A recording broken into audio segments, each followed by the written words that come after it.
After 3 years at sea as cadet and midshipman on the various naval stations throughout the world, junior officers were brought home for 18 months to complete their general education at the Royal Naval College, Greenwich, and their technical training in the establishments around Portsmouth. On completion of these courses, acting sub-lieutenants were invited to state their preference for specialisation and their choice of next ship. I stated quite categorically that I wanted to stay a salt horse, a naval term for an officer who opts not to specialise in any of the technical branches such as submarines, aviation, gunnery, with a view to obtaining the maximum time at sea as a seaman and the minimum ashore as a staff officer. As regards what ship, I said I wanted to keep away from battleships, particularly flagships, and all the pomp and ceremony that went with them, and go to a small ship on a remote station where there would be plenty of sea time and travel, and perhaps a few diplomatic situations. Sitting one day in the library of the navigation school, skimming through the latest Admiralty fleet orders, my eye caught a notice which sought volunteers of the rank of lieutenant or sub-lieutenant to take a North Sea trawler to the Far East, where, in the event of war, it would be used for boom defence of the harbour of Wei in North China. The requirement was for 3 officers and a small crew of seamen, all of whom would join different ships on the China station on completion of the voyage. To my delight and surprise, I was selected, though many of my contemporaries thought I was crazy. The vessel in question was lying in Yarmouth, and had been purchased by the Admiralty, I presume for a song, as she was old and dirty and stinking of fish. The volunteer crew quickly set to work, and within a month we had the trawler scrubbed, stored, and painted a light grey. On the appointed day in early August 1934, the white ensign was hoisted, and His Majesty's trawler, Barnet, set sail, almost literally. With a stern wind and sails goose-winged, we made a good 7 knots. With the wind before the beam, and the antiquated old push-and-pull engine doing its best, we could sometimes log 9 knots. The senior of the 2 lieutenants was appointed captain. As a sub-lieutenant, and so junior boy, I was navigator. The route chosen halfway round the world was east about Mediterranean, Suez Canal, Indian Ocean, South China Sea. The vessel was without radio, and in waters patrolled by the Royal Navy. Escort was available if required. Our orders from the Admiralty were to keep naval or continental authorities at ports visited aware of our whereabouts and intentions, otherwise we were left to get on with it. On long stretches of the voyage we kept well clear of the main shipping routes. Weather permitting, we stopped every day for hands to bathe, in the blue-black water signifying great depth. When the wind was favourable, and we could proceed silently without the engine, we were able to discern the incredible variety of marine life, both great and small fish, all of which at night were outlined in a myriad of tiny lights. Except when in port, we wore only bathing slips on deck, and allowed our bodies to become the colour of mahogany. We also let our beards grow. Mine was ginger, which made a horrible contrast with mouse-coloured hair, especially as the barb grew out sideways instead of straight down. Our staple diet was a so-called flying fish, which, attracted by a suitably positioned lamp at night, could be persuaded to fly inboard. These fish do not propel themselves through the air with their wings, as was supposed before the advent of slow-motion photography, but by their elongated pectoral fins acting as an oar in the water. For good eating, they surpass the sole or the salmon. Nearly 3 months and some 8,500 miles later, we reached the South China Sea.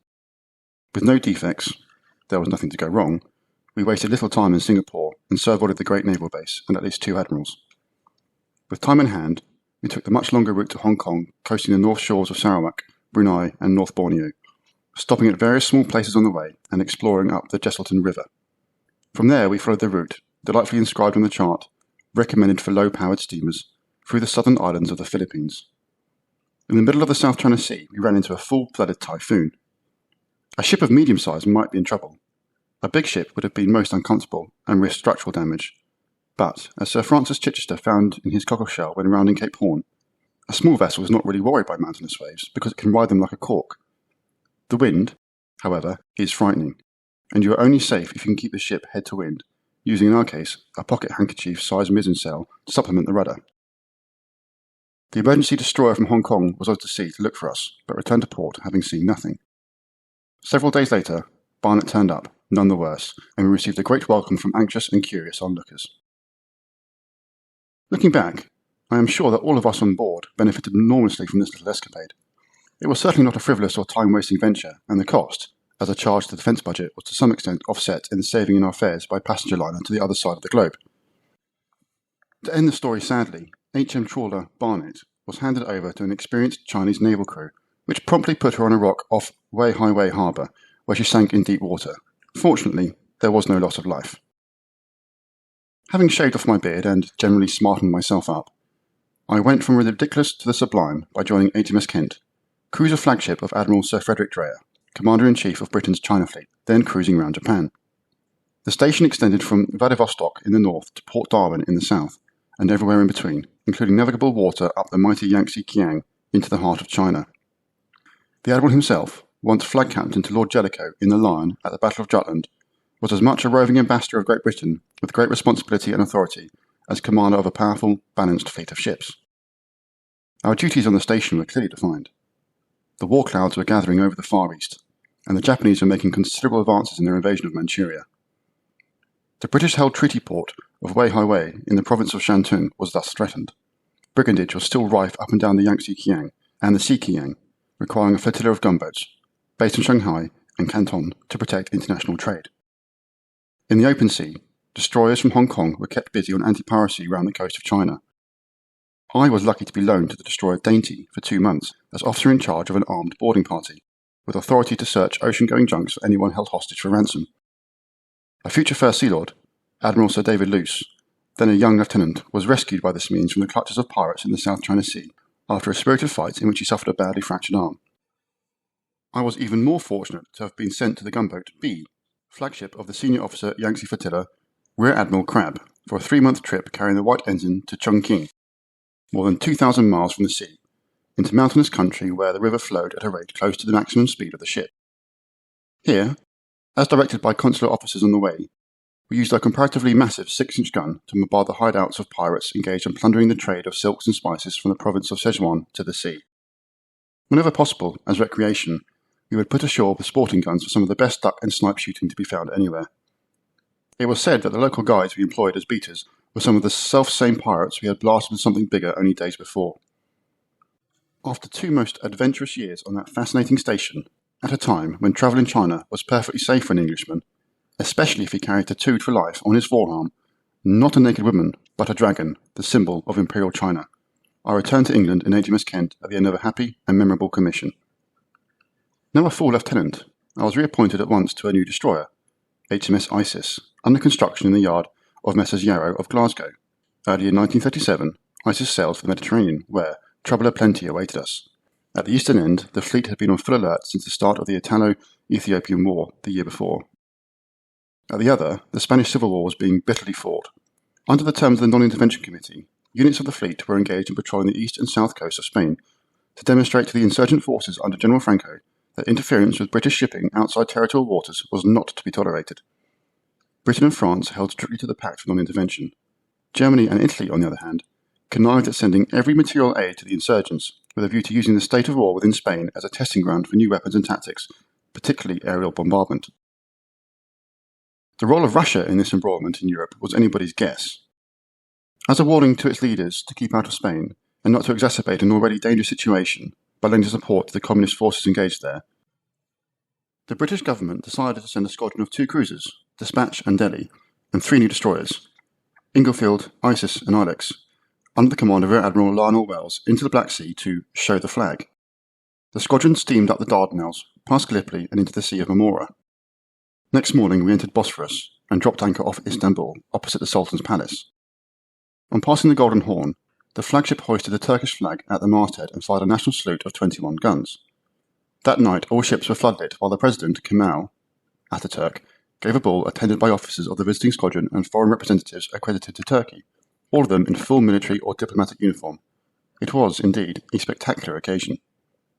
2 days later, the British squadron weighed anchor and proceeded into the Black Sea. On board the ships were embarked a number of high-ranking Turkish officials, together with the naval attachés of European countries and the Soviet Union. Manoeuvres at high speed were carried out which much impressed the spectators.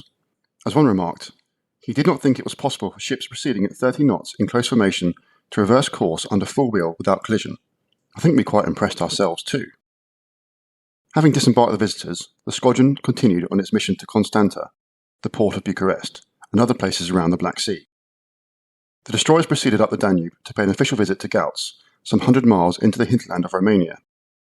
While there, an invitation was received for officers of the flotilla to attend a ball given by King Carol. At the last moment, the ball was cancelled. No reason was given. Next morning, read in the local press that the king, in a fit of temper, had shot his mother, Queen Mary, granddaughter of Queen Victoria, in the arm, and that she was seriously ill. Later, the world press confirmed this dreadful episode.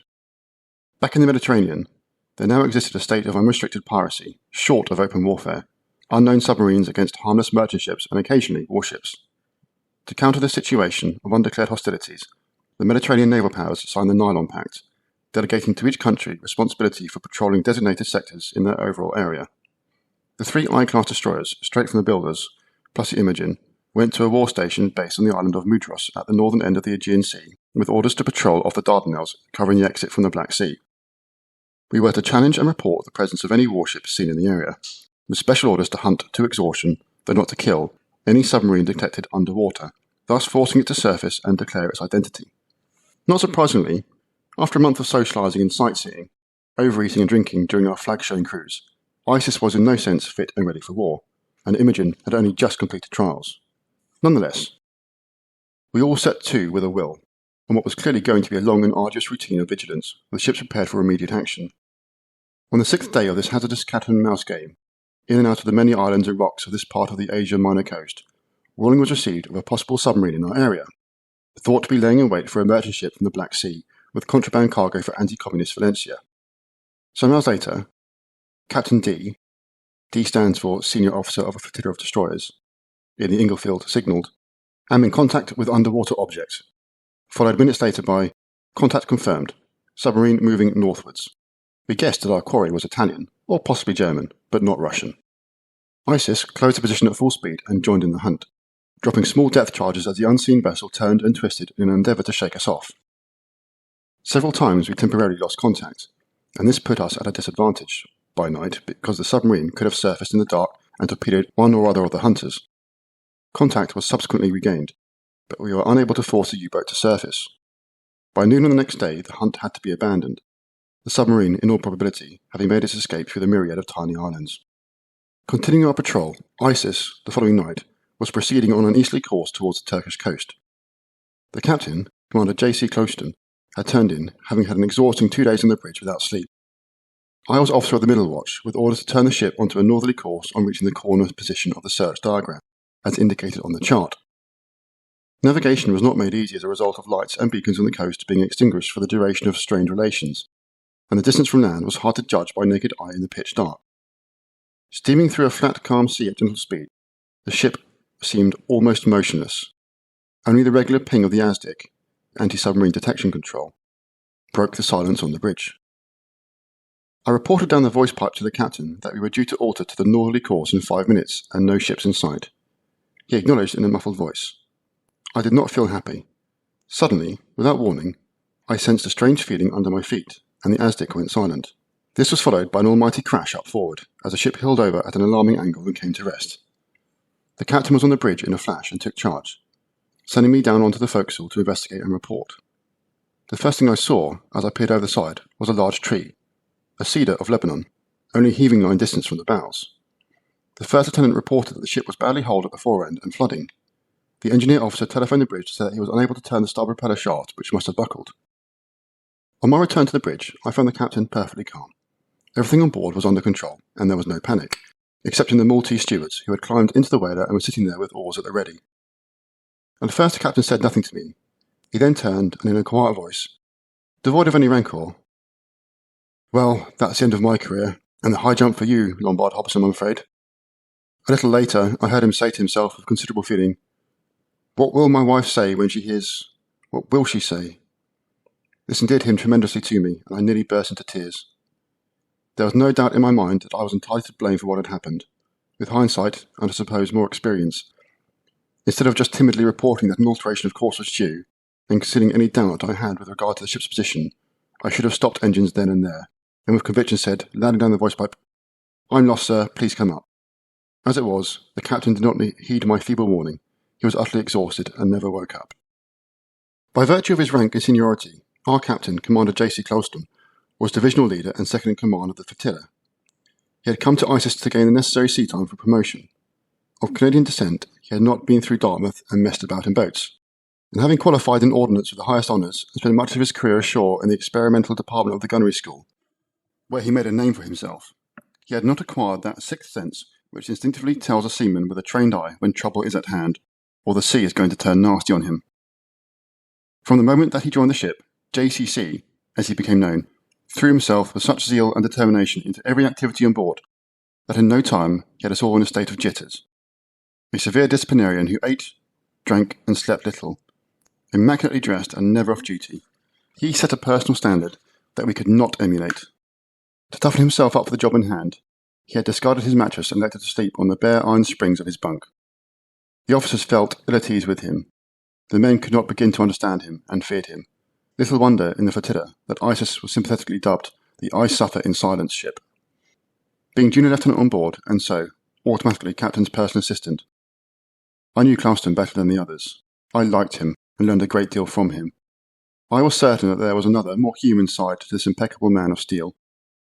Underneath, he had all the signs of being the straightest, kindest, and most understanding person you could wish to meet. But right now, he was going to drive us until we dropped, so that Isis could be the first ship in the flotilla to say that she was fit and ready in every respect for the inevitable clash of arms that lay ahead. Once that peak was reached, JCC would let up and leave us to run the ship. For the moment, though, we were fit for nothing, high and dry on the mainland of Turkey. After 36 hours, oil, water, and heavy ammunition having been transferred aft, the one good engine was put to slow speed astern, and Isis eventually wrenched herself off the rocks. Course was set for Malta, and the speed restricted to 5 knots to reduce heavy vibration resultant from damage to the propeller blades.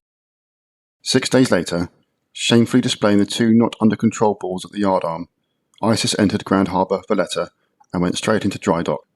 Meanwhile, a high-speed launch, with diving party and crane, was dispatched from Malta to the scene of grounding, to recover the sheared Aztec dome before it could fall into unfriendly hands.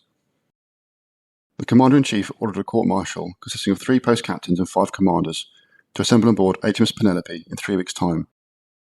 At 8 o'clock on the appointed morning, the Union flag was hoisted at the peak in the cruiser and a single gun fired, indicating that a court-martial was sitting. At 0900, the captain and his errant lieutenant, both attired in frock coat, cocked hat and sword, repaired on board for trial. Clouston made a brilliant and dignified statement in his own defence.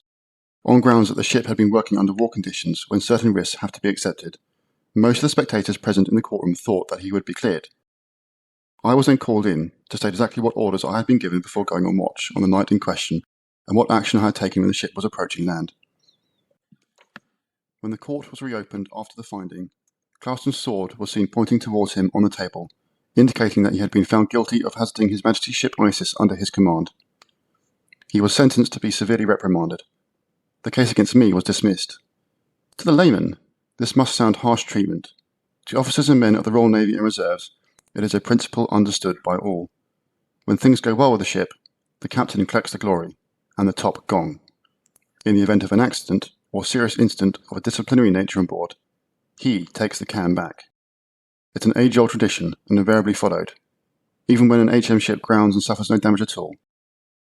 Nonetheless, we all felt desperately sorry for Clouston, and the spirits on board fell to a low ebb as we waited for repairs to the ship to be completed. On the Saturday night, after Isis came out of dry dock and was berthed alongside a jetty in the dockyard, I was duty officer on board, with the greater part of the crew ashore. JCC had his wife with him in Malta, and all the other officers were at the weekly dance held in the Sliema Club. A young woman I had met in Valletta, whose husband seemed to be an itinerant businessman owning a house on the island and frequently away, telephoned asking me to take her to the club dance that night. I told her flatly that I was on duty and could not leave the ship. At around 6 o'clock, Bubbles, as she was known to me since she always drank champagne, rang again to say that she was sorry I was all alone and could she come and keep me company.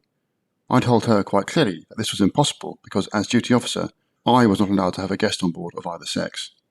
Anyhow, the dockyard was miles away from Valletta by road, I said, and rang off.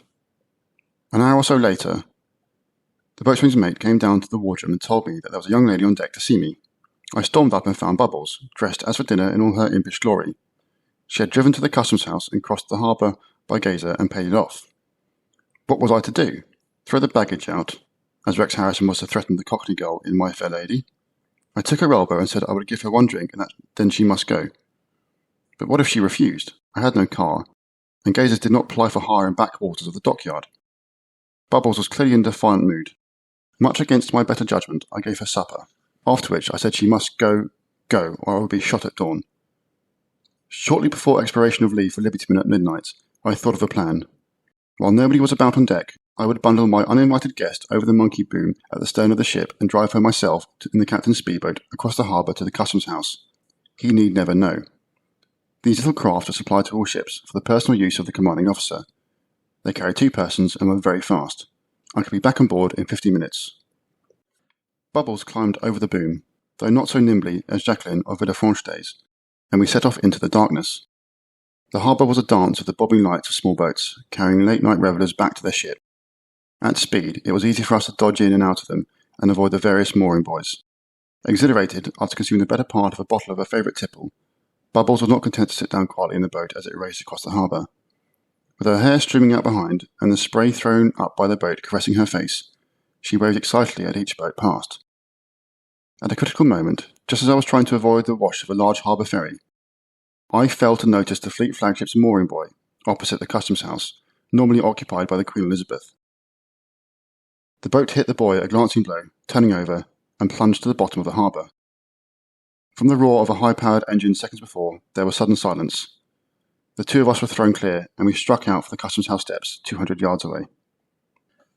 Dressed as she was in only a thin skirt, the girl quickly outswam me. She was behaving as though it was all part of a prepared game, and was enjoying every moment of it. I, on the other hand, just wanted to die. My sense of shame was in no way diminished by the knowledge that I was not being very gallant, swimming breaststroke in mess jacket and stiff shirt. I was not ideally equipped to rescue someone ably doing the crawl. Passing gazer pulled me out of the water and then picked up Bubbles, who had almost reached the steps. I made the boatman take us clear to one side of the customs house where we would not be seen, and told him to wait for me while I took the adventuress to her car. Knowing that I was now properly in the poo, having committed the most heinous offence imaginable under the Naval Disciplinary Act, the thought entered my head, if you're going to be strung up for one crime, why not make a proper job of it and commit another, of an adulterous nature, with a beautiful and willing girl, the contours of whose naked body, under wet, clinging silk, were so revealing and maddeningly inviting. But no, I was even less gallant. I bade Bubbles good night, made her promise to come and see me in prison, and beat it back the ship as fast as the Aegean could row. Except for a few rather drunken sailors, whose only concern was to avoid being seen by the duty officer, I managed to return on board unobserved. Having changed into dry clothes, I pondered on what to do next. Late as it was, I decided to ring the captain and tell him quite frankly what had happened. His reaction was utter disbelief. My story was quite beyond the comprehension of this good man, who had never put a foot wrong in his life. Oh God, what had I done? Unlike Clouston, I had no charming wife to think of first. I only had myself to worry about. What would happen to me? And damn all women! Next morning, Sunday, the first lieutenant told me that on the captain's orders I was under open arrest on board. None of the other officers were allowed to speak to me. Meanwhile, the boat had been recovered by divers and towed back to the ship. When I was summoned on the 3rd morning, Clouston, in the gravest possible tone, acquainted me of the charges that would be preferred against me. He concluded by saying that the case was so serious that he would first have to consult the Admiral. 2 days passed and the captain had not seen the Admiral. What was going on? I was daily expecting to see the Union flag run up in some ship and hear the single court-martial gun. Finally, Clouston sent for me and said that after very careful consideration, and in all the circumstances, he had decided to drop the charges, and that I was free to go about my duties. What could have made him change his mind? Later, I discovered that the first lieutenant had brought pressure to bear on the captain. Lieutenant Commander J.R. Barnes, whose own wild escapades in the Navy were legendary, pleaded that my misdeed had done no lasting harm to anyone or anything, and was unknown outside the ship. He impressed on Clouston that it would do him no good, so soon after court-martial, if he allowed the Admiral to think that his officers were in any way unruly. It worked, and from that day JCC never said another word about the incident, nor did he hold it against me. My short and somewhat turbulent time in the ISIS was to end, as it were, struggling with an unsuppressible girl in a native boat at the steps of Customs House, Malta. On the 17th of October, 1937, I embarked from the same landing steps in SS Knight of Malta and sailed thence to Syracuse for overland passage to England to take up an unusual appointment for a sailor. The circumstances leading up to this were as follows. While at home, before joining ISIS, I chanced to learn that the Admiralty had asked Commanders-in-Chief for the names of suitable candidates from the fleet, of the rank of Lieutenant, to fill the post of aide-de-camp to the Governor-General of New Zealand for a period of 2 years. I felt that every officer of my seniority would apply for what sounded a super job, but being on leave, and having no commanding officer at the time to recommend me, I was at a loss to know how to set about it. There are times in the life of everyone, wanting something beyond reach, when to stand on dignity and not use every available means of procurement, however unconstitutional, fair or foul, is to court failure. So thinking, I took courage and wrote a personal letter to my first Commander-in-Chief, Lord Chatfield, then First Sea Lord and shortly to become Minister of Defence, to ask if he could see his way to recommending me for this appointment. By return of post from this very busy man came, "I will see that your application is placed on the right quarter." Such a formal yet courteous reply made me feel that the matter would end there, and I quickly dismissed from my mind any further thoughts of going to New Zealand. The Admiralty signal, 8 months later, saying that I was a successful candidate, reached ISIS while I was still languishing under supposed sentence of death from my captain. Clouston, without breathing a word to me, had prior notice of this possible transfer and, in approving, had most generously recommended me. When he sent for me to break the news, he overwhelmed me with congratulations, without in any way making me feel that he might be only too glad to be rid of me. He gave me a kindly send-off and wished me every success and good luck in my new posting.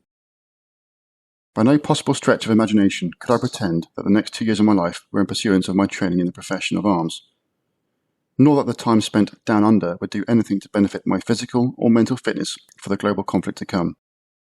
Before leaving England in the Royal Mail steamship Brangitane on Armistice Day 1937, I received solemn briefings on my duties from the Lord Chamberlain's and the Dominion's office. Such was the lecture in correct deportment, protocol and ceremonial that I was given in both these worthy departments that I felt like cutting my losses and going back to sea. However, I joined the staff of Their Excellencies Viscount and Viscountess Galway at Government House, Auckland, shortly before Christmas in hot, sunny weather, beginning an interlude in my life that I shall never regret and never forget. When I reported for duty to Lord Galway and told him that I had no experience in staff work and might take a little while to find my feet, he breezily replied, "Oh, don't worry about that. Just enjoy yourself in the Dominion," adding more seriously, "and be seen to be enjoying yourself." What nicer brief could anyone have had? Besides myself and the staff, there was the military secretary, 4th 7th Royal Dragoon Guards, and a 2nd aide-de-camp, 11th Hussars. As naval member, I was responsible for all visits of a maritime nature, and, in particular, the following year, conducting the Vice-Regal Party on a 3-month tour of the South Sea Island dependencies in the Samoan, Fijian, Cook, Tongan and Tokelau groups. I also accompanied Lord Galway at Australia's sesquicentenary celebrations, where I joined the staff of the Governor-General, Lord Gowrie VC, and toured that Dominion extensively with them.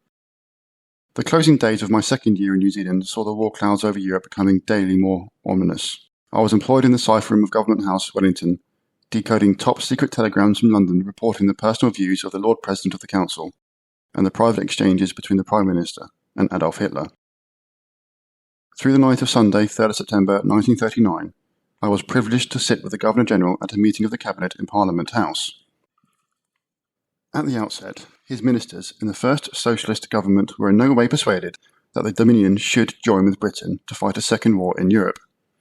At the end of a 5-hour meeting, after a brilliant and moving exhortation by Lord Galway, ex-Colonel of the Life Guards, holder of the Distinguished Service Order, a telegram was dispatched to Whitehall saying that New Zealand had declared war on Germany, thus becoming the first and farthest flung self-governing Dominion to follow the lead of the mother country. On the way back from this historical event, I asked the Governor-General to release me.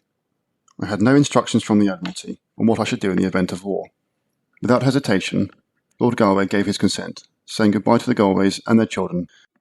Knowing that they would have to remain in New Zealand for the duration of the war was a great wrench, for they had treated me much more as a member of the family than as one of the staff. I packed hurriedly and just managed to catch the steamship Niagara, which sailed that evening for Canada via Fiji and Honolulu. At Vancouver, I boarded a train of the Canadian Pacific Railways which, in 5 days, took me over the Rocky Mountains and across the flat prairies of Saskatchewan, Manitoba and Ontario, to Montreal, where I was lucky to find the liner Duchess of York ready to sail within a couple of days. This fine ship of 20,000 tons, having a speed of 20 knots, did not have to be convoyed across the Atlantic. After stopping one night in Quebec, she set out, steering a zigzag course whenever the near persistent fog and rain failed to provide adequate cover against possible submarine attack.